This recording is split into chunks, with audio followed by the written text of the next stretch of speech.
Sorry, folks. It's over. It was a good one, too. Look at everyone's very happy. Most of the people left. There's only like 300 people here.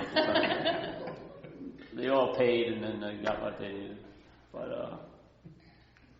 But so what occurred was, there was a shift. Let's say, instead of dwelling in the state of where the problem thrives, which is in time and into being the doer and the haver, and I'm talking about the thinker and the feeler and the doer. Yes, all those actions that occur seemingly automatically, that somehow we've written ourselves into the story of being the doer of. Yeah, I don't know how we came up with this idea that we're the doer of, but just look at a feeling you have. Usually the feeling happens, and then you have maybe opinion, and you go, I don't want to feel this, but you already felt it, you see. Your point of power is after the fact. In other words, it doesn't have any power.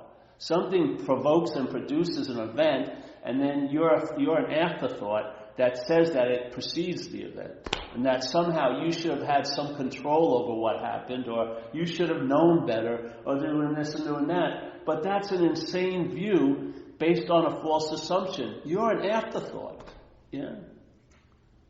After when the police would rush in and I'd get arrested, then my observation quality seemed to grow. I should have done that an hour ago. Why did, what I mean? But when I really needed it, it wasn't there. It only comes afterward when the die is cast, right? I'm in the back of the car, police car, and now I'm going over what I should have done. It should have maybe been happening before I did it. Not reviewing my past, because I never really learned much, because I do the same thing again 2 nights later and get the same result, and then wonder why it's happening to me. Yeah. So a lot of times when you really need to be observant, you haven't been, and now that you're freed from a lot of stuff, if you're in recovery, many people are hyper observant now, which is ridiculous. This is about enjoying.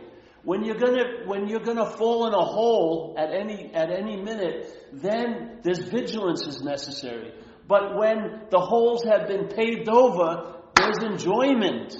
That's the appropriate response. Let's kick our heels and enjoy the freedom from what? Falling into holes. And it's not because you're skirting it, it's been paved over. The holes aren't there because if there was any way possible that they could have been there, that they were once there, and that they will be there, you'd be falling in them. You know what I mean? Either preemptively, I know I'm going to fall in, or I once fell in, or you'd be falling in now thinking, why did I fall in? But they're paved over. The problem doesn't exist for you anymore. Live it. This is no time to tippy-toe. This is like brazen. You're free. Yeah? But when you cower under the threat of the old boogeyman in the closet, the parasite of alcoholism, it's good for the first few years because there's a fear, a healthy fear. Hey, I can't freaking fuck around. But after a while, if you hold on to that, you're pledging allegiance or you're praying to a false god, the god of self. This is about freedom. You become like a free-range alcoholic or a free-range person. You're not so severely defined by the parameters of yesterday and tomorrow. You're a possibility right now. Yeah? And the possibility is alive. It's pregnant. It could happen. It may not happen. Where before, all we want to do is, I know what happened and I know what's going to happen. It's a false mental security that has no weight in it. And it doesn't even produce what you would expect security to produce, which would be an ease and comfort. It produces agitation. Because if you have a mental security, it's based on circumstances, situations, and because you're in time, they can change. So there's no real rest. Even though you're saying you're at rest, it's just that you're not vibrating as anxiously as before. You've gone about 4 degrees less, so you think it's like someone in hell who's closer to the exit. They think they got, or where they're standing, it's 1 degree cooler. So I got a leg up on this place called hell. No, you're still in hell. That's the thing. We've been weaned to take false solutions as solutions, or a temporary result as a great solution, when a solution is in, let's say, recovery, the problem doesn't exist for you anymore. That's worthy of the name solution. The problem doesn't exist. What do you need to do? Absolutely nothing. It doesn't exist. Yeah? All the things that you did have now become habitual. You don't need to be pulling the levers. You're going to drive that way. You've been living under the principles for a period of time. You got these two incredible good guardrails, G-O-D rails. You don't have to be acting like, oh, I'm going into lane 1 or 3. No, you're going, bro. You're going, sis. Enjoy the ride. That's attractive. I don't want to be in a 20-year boot camp, I don't want, there was an old priest in the beginning of recovery. He was a main player, and he used to say this thing that most people's experience in recovery is a moving away from hell, not a moving towards heaven. There's a point where the moving away from hell has to become the lesser of the influences, and the moving towards heaven becomes the dominant influence. Because after a while, that flames of hell won't be so hot to you anymore. And if that's your motivating factor, it's going to putter out. There's got to be, all right, there's a push away from what used to happen, and then there's necessarily at a point a pull towards something else. They can't just be push, because if it is push, what you're pushing away from will dominate you. Yeah? But when it shifts to a pull, so like it says in recovery, your sobriety, you don't mind, I'm just going to riff on. You're in recovery, right? Yeah, so if you're not, I should be giving the more, the secular talk, whatever. It says, is sobriety, is that the awakening? And it says, no, sobriety isn't the awakening. There's going to be many awakenings. So what happens? Let's say in the activity of recovery, a number of the first awakenings are you're awaking from the sleep, from the bondage of self. You're awakening from that, And so we all share the relief that's described in the big book because we've all been under the same tyranny of the one parasite, So no matter how different you think you are, what was dominating you was the same thing that's been dominating a lot of people. So when you get relief from that, people have the same results in a sense. It may look a little different, but basically you're being relieved from the bondage of self. Then there's an awakening to what you are. So there's an awakening from what you're not, and that goes for a while, and then every once in a while what you're not can raise its ugly non-head and make a big splash, so you'll have another awakening from that. But then what occurs is now you start awakening to what you are. Yeah, it's totally different. Totally different. Fear had a role in the awakening from. I don't want to go back there. If I drink, I'm going to get blah, blah, blah, blah. But fear has nothing to do with the awakening to. Nothing. Not at all. You're in a whole other ball game there. And it has nothing, and it's not constrained by time, and it really has nothing to do with doing and having yourself into that state, because you are that state. Your doing and having will be a very loose form of expression. You may not look like you're doing what a saint would do, but you can be very saintly doing it. You won't be able to judge the book by the actions, but there'll be a sense of presence or a sense of something, a lightness to that person that's quite attractive. So this is awakening to your nature, and then the other one's awakening from your false nature, in a sense. And it's going to go on and on and on and on. As long as you're still alive here, there's going to be manifestations that are going to go, which are the vehicles of expression. So where you're at is going to express itself through this event. You're what you call your life. It's not going to end until this old body dies, and then the whole mellow ball game is, I don't know what goes on. This is called off. And I figure out when it's called off, it was never on. Basically, it was just a figment of mind. So you can't bring your batting average from this game and apply it to the next game. A 0 could be a home run in the next game, you know. So this whole idea is, okay, right now, what is it that's attempting to define me as a long-lasting, independent, separate entity? What is it that's trying to constrain me with the shackles of time, where I'm preoccupied by what hasn't happened in the past and what I think is going to happen in the future? Yeah? What is that? What is the activity? Because it's not like you were tattooed. It's more like a henna tattoo. You think it's an ink tattoo, but it's easily washed off. But if you don't attempt to wash it off, you could take it to be an ink tattoo. Yeah? So you really think you already got the ink and it's permanent, but I'm telling you, it ain't permanent. A little bit of investigation, you'll see that it washes off. And after a while, you'll see everything freaking washes off, except for what can't be washed. And you're not a thing. You're not of a form. Yeah? It's moving through a form, but you're not the form it's moving through. You're what's moving through the form. Yeah? Well, and it doesn't mean anything. Oh, then I don't need to. That's all. We're trying to think of what can't be thought about from a very, very small system of thought called self-centeredness. It's pointless. Just give up that huge urge and drive because you think it produces like a certain security of knowing. And in that state of I don't know, you're going to find out. And finding out is much more convincing than thinking you know anything. Yeah? That's how many times you thought you knew something and you're proven quite wrong, maybe 10 minutes later. Yeah? But in finding out, you find out, and it's much more substantial.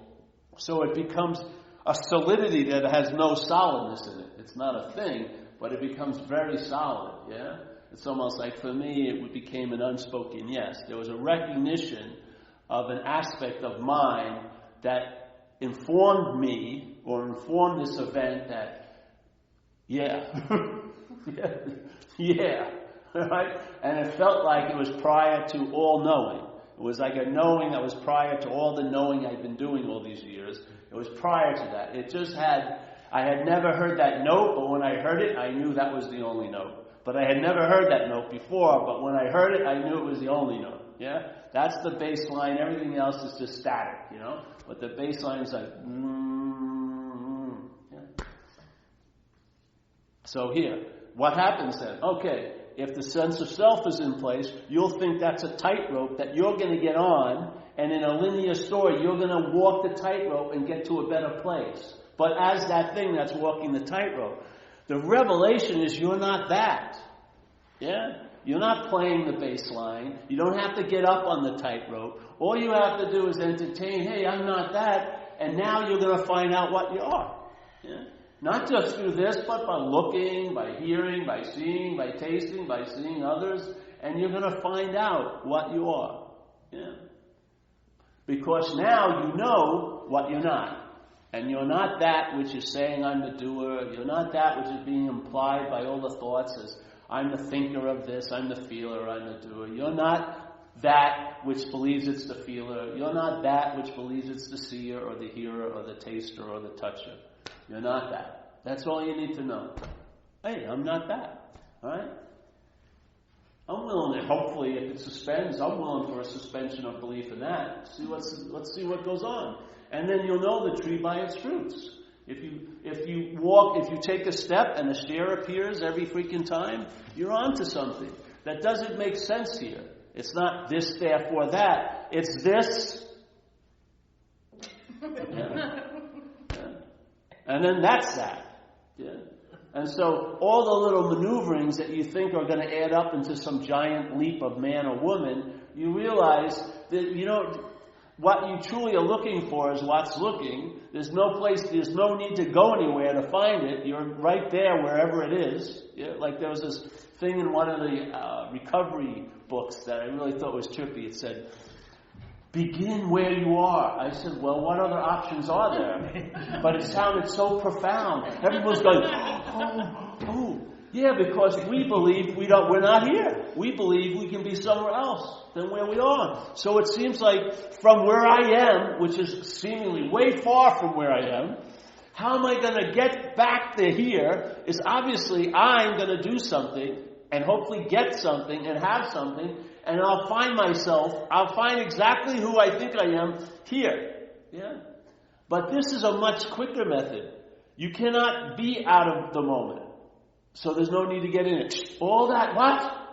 All your relevance, all the time that it's going to take, all the studying you're going to have, I've got to really learn how to get into the moment. Because you're trumpeting this false, crazy idea that you could be out of the moment. And you don't even notice that. You don't see that you're trumpeting a lie that's trying to find a solution to it, a noble endeavor, when the only solution to a lie is noticing it's false. Noticing it's false. Would you buy a map to get to Omaha if you were aware that you were in Omaha? You probably wouldn't. You know what I mean? It's just sort of like I went to Turkey, and I was there for a while, and they're like the greatest best salesmen I've ever seen in my life. And they have a big network of trying to get you into these rug places where they give you some Turkish coffee or a lot of apple juice. That's what I was drinking. And then they put on this huge event, and they have cousin upon cousins working in the background. And they come in, they twirl these rugs, and they throw them out, and then the light of the day is hitting them, and they're beautiful, and they're doing this, and they're doing that. And I'm sitting there, and they're trying to sell me a rug, but I say, hey, I don't even have a floor. I don't live anywhere. I'm traveling around the world. So I had a built-in immunity on a basic fact. I don't have a fucking floor.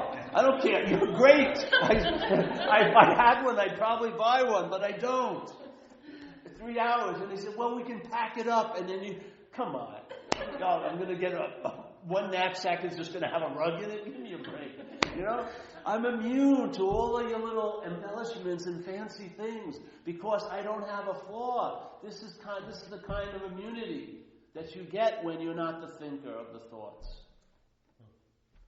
If you feel like you're the thinker of the thoughts or the object that the thoughts are about, you're hooked in a sense. Your interest and attention is hooked to those thoughts, and it's going to keep running thoughts like a number until one grabs some of your attention. And then bing! And then a little light goes on in selfing, the central office of the parasite. Bing! All right, lay it on. Oh, you're a loser. Yeah, you're losing this way, that way, right? It will go millions of random fucking possibilities. Oh, you're fucked, or you're terrible, you'll never be loved. But one, there's like a little twitch. Some of your attention goes, oh, that's true. Boom! It's like when you look on something on the internet, like I had a hernia, so I was looking at hernia belts. The next day, I had a hernia belt commercials on the website, which is a lousy. They had shoes, and then they had hernia guys there with a hernia belt. I said, Jesus Christ! That's sort of what it's like. It's like this dead space of selfing is just waiting for it's throwing like what do they call it when they chum, when they're looking for sharks? It's throwing buckets and buckets of chum. If one shark just shows the barest interest, just a hook, you know what I mean?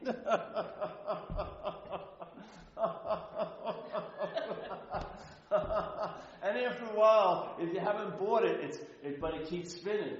It's like a prayer wheel, a Tibetan prayer wheel that you grab, but your attention's been pushing it for years, you know. So after you stop, it's still, you're a loser.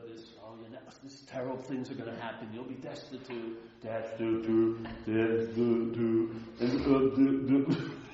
It starts running down. It doesn't even get a sentence out. It just goes, you're a loser.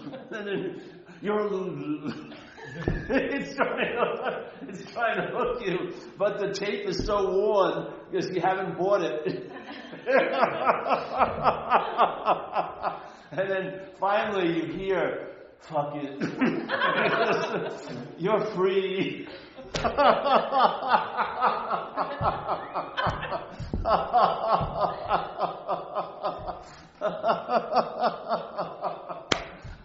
The occupation's lifted. Martial law is called off. The urban renewal project is finished. All the tents get folded up, and the fucking insane circus leaves town.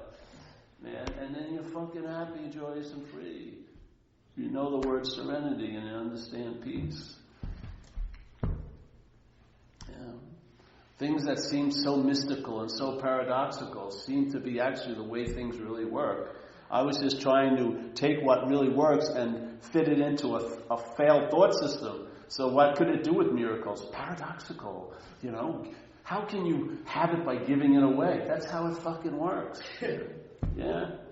Everyone who knows anything knows of service. You give something away and you feel a whole lot better for it. Yeah. It's this thought system that can't give up the ghost. It just takes whatever's ever introduced to fit into it. Try to morph around it and make it into something. Instead of having the real invitation, which is like a slap of aliveness. Yeah. That's the nothingness smacking you. Yeah, it's funny. I watched, I tell you, man. And then people would say this. This is what always kills me. They go, oh, my head's really been on me for doing that. And I said, it would be on you if you didn't do it. It has no point of view based on any kind of correctness. It just takes the other one. Yeah? It has no intention of serving you.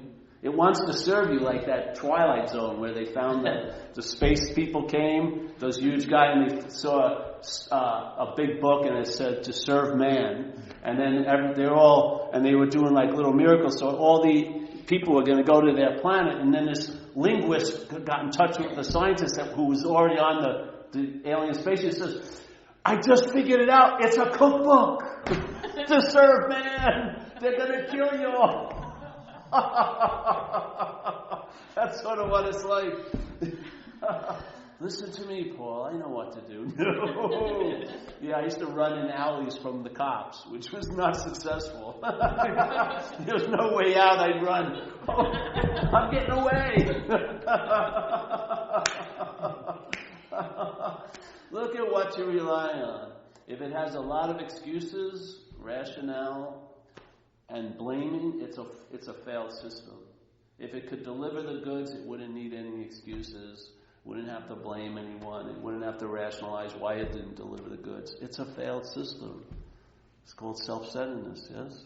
We've been relying on it, and that's what's producing the huge amount of anxiety we're in. Because the faith that we have as a possibility in mind has been given over to a vehicle that's a failed system. So faith turns into anxiety when it manifests through that system. So now people are totally hunkered down in an avalanche of anxiety that has absolutely nothing to do with right now. No one here, I bet you, if they're having a bad day or thinking they're having a bad day, it's not Wednesday. It's produced by last Saturday and 3 weeks from now, yeah? Yet it seems like such an incredible, like a heroic art, like a gold medal yogic move just to be here, be present. It's the most obvious state that we're in, and we've made it so we've idealized it to neuter it, as if it's such a special event. It's like dog shit awareness. You're just awake. We're inherently awake. Yeah, we just don't think so. There's a presence. We may want to give that sense of presence and call it an attribute of the body, but it's not the body. It's what's vibrating the body. Yeah, that presence of prana, that presence of consciousness, that presence, and then the ability to be aware of that vibration, to feel the sense of presence. Yeah, that's what we're made of.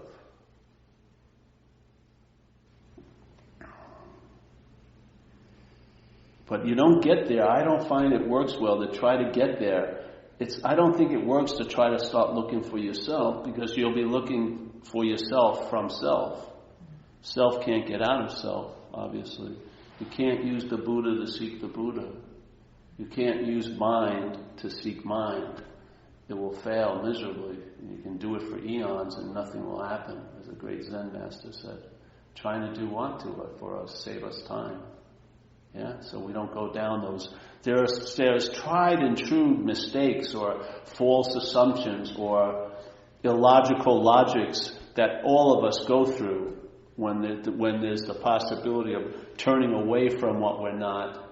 Yeah? And that's all you need to do. You don't have to turn towards what you are. Just turning away from what you're not. And many of these people wrote them down somehow or another, and they've lasted over the thousands of years to give us a little bit of a heads up, so that the obvious mistakes that mind makes trying to get out of itself, maybe you won't need to make it, Maybe you can go like, hey, I'm not that, and then leave it as that, and then find out what goes on. Yeah? Instead of, I'm going to now study what goes on.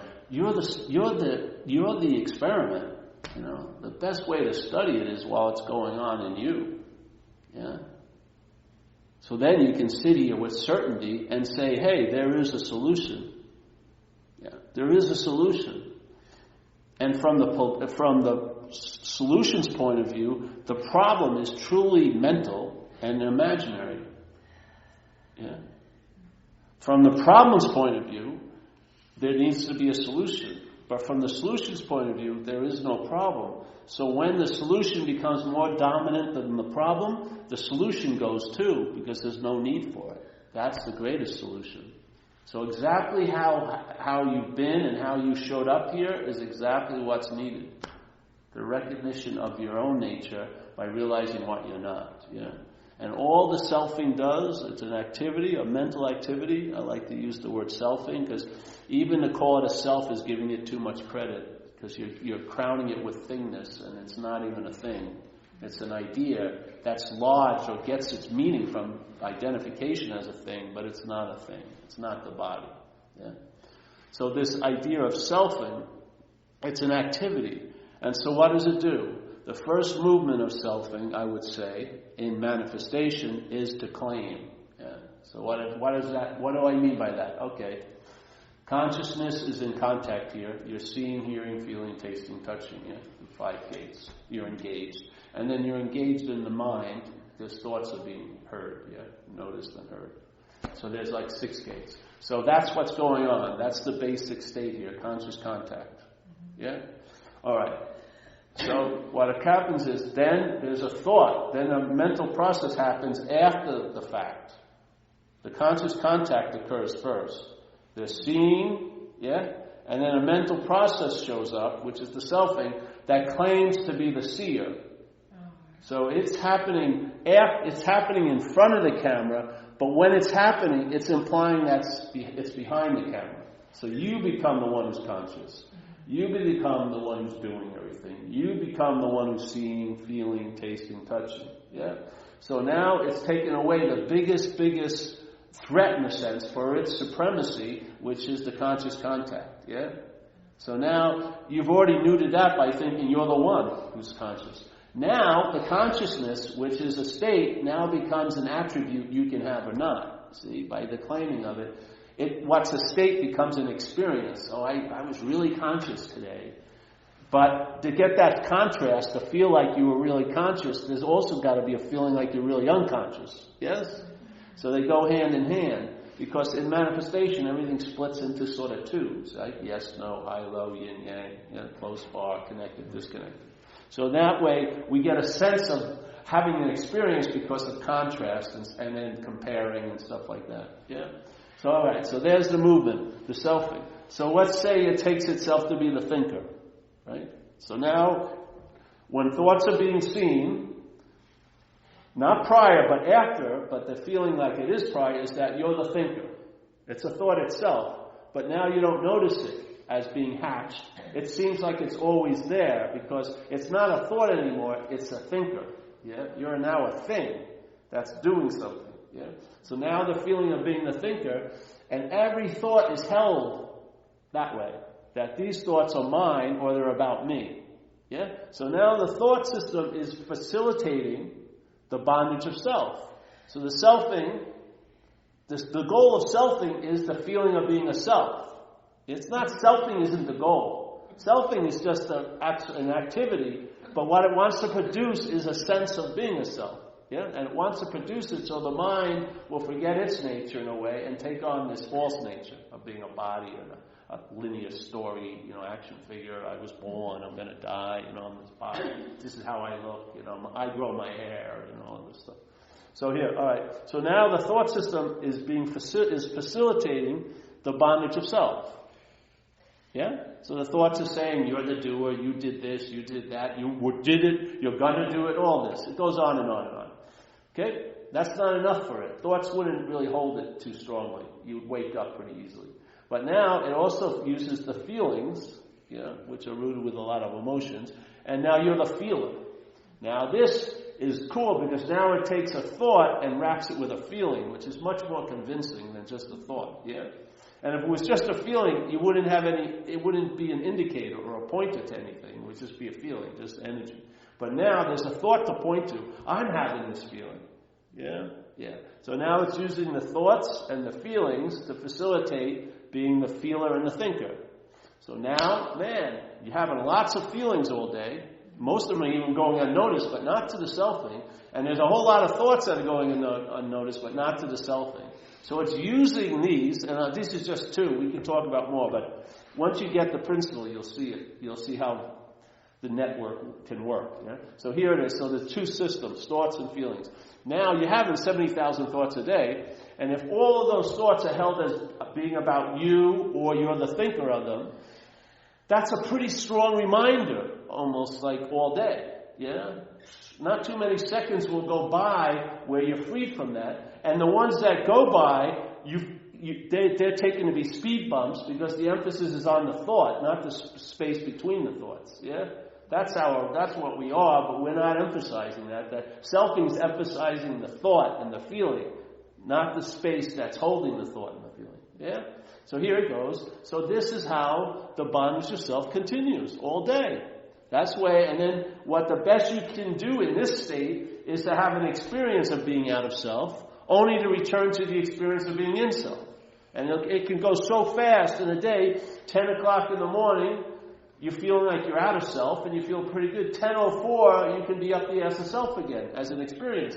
It's very, very frustrating, because you can't seem to stabilize it. It's like trying to live on a seesaw. If you go to this room, the other thing goes up. If you go this way, this goes up. You want it to be everything stable. I want to control. I want everything to be known, and I want everyone to do what I want them to do. Because that will make me happy. Obviously, it'll be like trickle down economy for you. You'll be happy just because I'm happy.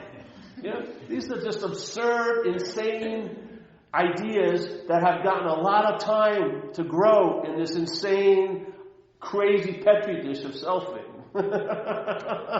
And the longer it's got, the more mutations occur.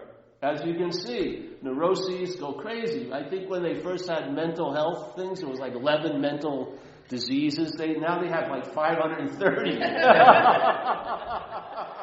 It just keeps manifesting more weird little perverted mutations, because it's growing in time and space. It's not actually happening, but in time and space it sure seems like it's happening.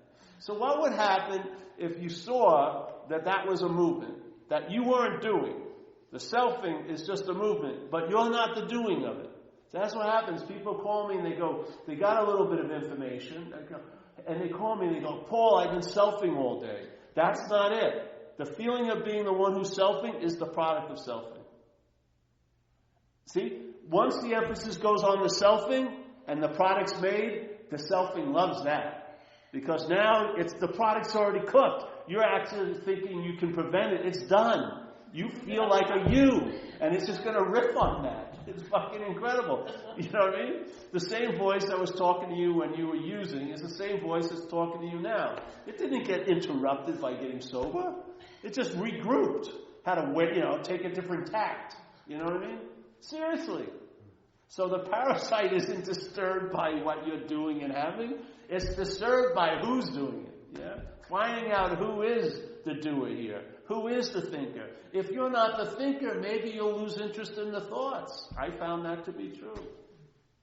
Yeah? If I'm not the feeler, maybe I'll lose interest in the feeling. In other words, like we used to say in recovery with resentments, people say, well, I don't have that resentment anymore. But the statement is, where was I mad, and where am I how am I using resentment now? The selfing uses the seeming thing that happened in the past now. So it's not like, oh, when I was mad then, but how is the mind using you being mad at once? Probably to build a case that you're an angry fucking person, let's say. It doesn't matter what. It wants to take an attribute to stick on to a thing. Yeah? Because it's about embellishing the thing. It could give a shit. You can put noble spiritual attributes on as long as it's a you. It doesn't care. Tattoo, fucking I killed 8 people, shot up for 20 days in a row. That's fine, sure. Me, I was doing all that. Yeah? That's its agenda for some reason. Who knows why? Who cares? But it's nice to recognize it. Who cares what the intention of that guy is who's punching you in the face? You just want it to stop. You know what I mean? You don't want to do a psychological take on him. You just want it to stop. Yeah? Maybe you'll get it. You'll find that that's actually all you were looking for. If it stopped, I don't give a shit about it. You know what I mean? So the movement claiming. Yeah? Whatever it claims, it uses it to facilitate what? The bondage of mind, the big M, to an idea of being a self. Yeah? That's it. That's what's going on. Now, people would like to be free from self, but they fall into another very typical hole. They want to be free from self as a self. Yeah? That doesn't work. It's impossible. Yeah? Because what you want to be free is from self. Yeah? And if you feel like you're the self that's being free from self, that's the bondage of self. And it go on ad infinitum. Self, getting out of self, getting out of self, getting out of self, never can succeed. Why is that? Because you can't get out of what you're not in. You have nothing to do with a mental idea. All the pointing does not make the moon. All the pointing, you're the doer, you're the this, you're the, you felt, all that, it still doesn't make a moon. It's just pointing. Yeah? The mind makes the leap into the idea of being the you. All these, everything that's being used to facilitate it cannot make it. It's not made. It seems to be so. In other words, it appears to be so to the mind. Yeah? That's all it is. And if the mind disengages, then it appears not to be so. And that's the immunity to the bond to the self. That's all. That's how it happens. Yeah? And then once you get a sense of it, well, find out where it takes you. Yeah. I would have assumed I would have joined some, monastery and like one of those really nice ones on the side of a really stiff cliff, looking over, a gorge of tons of waterfalls. But no, just fucking read Yankee blogs and surf when I can and hang out. It wasn't like how I pictured it would play out, I thought I'd be much more noticed.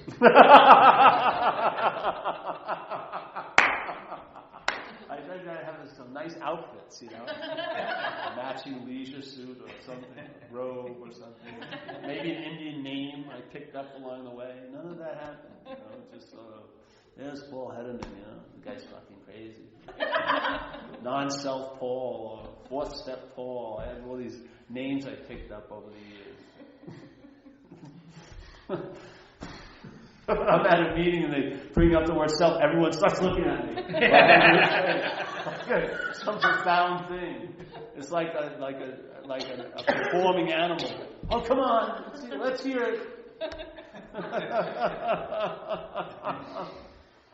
Yeah, sometimes the best way is not to hear it, because if you hear it and you mistake it, it may cause you never to be able to hear it again.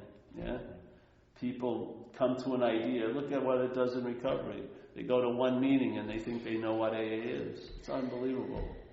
Yeah, and they go around pontificating about that to other people who don't know what something's about. So now they're walking around and they may sorely need it, but they know it's not for them, with absolutely no investigation. This is what happens with this message. That's why I think Jesus supposedly said, don't throw your pearls before swine.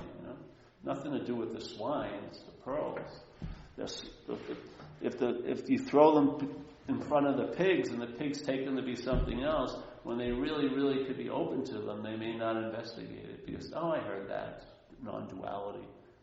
Like, people come here, sometimes they're talking about profound concepts, but then, after it, let's say one of the meetings next week is canceled, it's more confusing to try to explain that. They can't understand. What? Wednesday, Saturday? And they're thinking they are understanding non-duality? They have fucking no idea. It's a flavor. These are mere indications. They don't signal you know a damn thing. They're just pointers with the hopes that your mind will entertain not the idea or the concept, but what that idea and concept may be alluding to, so that you find out. You know what I mean? Instead of not going to the dictionary and finding the definition of water, but going a little farther and jumping into a pool.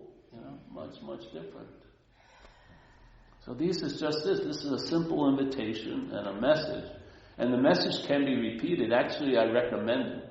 Because it's very easy to forget because of all the other information that's being compiled and hijacked and correlated based on self. It's a yeoman's activity it's doing. It's tons of advertising all day going on. And it's nice to have a manipulated break by going to a meeting and hearing about other possibilities that don't get so much airplay, don't get so much media coverage yet. I mean, maybe if, what's her name, what's the lady that always gets, Lindsay Lohan came to a satsang, it'd be great. It'd be on Entertainment Weekly, So that's it, a message, an invitation. It's like a spiritual subpoena. You've been served tonight. You'll be called to the court of light, and see, you think it's going to be the court of mind, but it isn't. You'll be brought somewhere else. And all those hooks that you will never come down from based on your own volition, you'll be removed from. All those feelings of deep guilt that you should have done something else, or you omitted something you should have done. All those little incidents that are like frozen little, demented jewelry that we gaze into that convince us that nothing can ever work because so-and-so. No one's ever going to produce a forgiving in and of you. It's got to come from somewhere else, not from a person, but from mind, And then you pulled off the hooks that you've got yourself strung up on.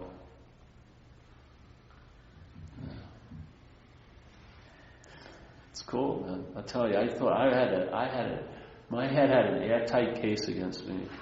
I had done some nasty things. And it wasn't the big nasty things that really had me convicted. It was these little things, like not giving my mother money when I had some, choosing drugs over her, and stuff like that. That I could never be forgiven for in that court of mind, no way. No matter how many appeals, I was just supporting the other aspect of craziness. Lawyers up there, no one was ever going to get me off. But when I entertain this idea, sometimes quickly, sometimes gradually, all those convictions have been annulled, wiped off of my record, without any thought or effort on my part. I just sort of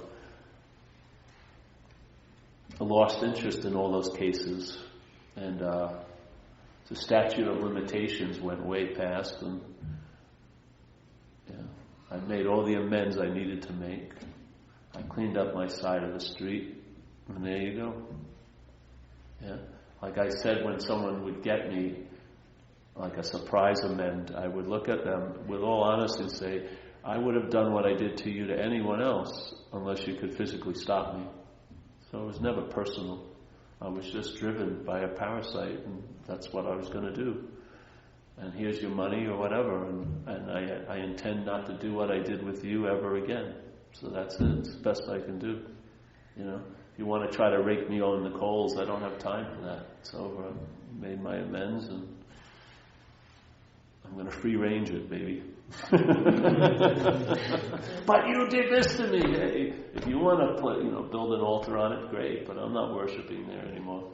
I've been freed. Yeah. That's the possibility. Why not take it as far as it wants to take you? Yeah. So, yes, that's it. Any questions tonight? We almost had a celebrity. Oh, it is. There is one over here, Zen Mom. We're all celebrities. Bantam Theater. Bantam Theater. Starring... Nobody. Who's coming back next week? Nobody.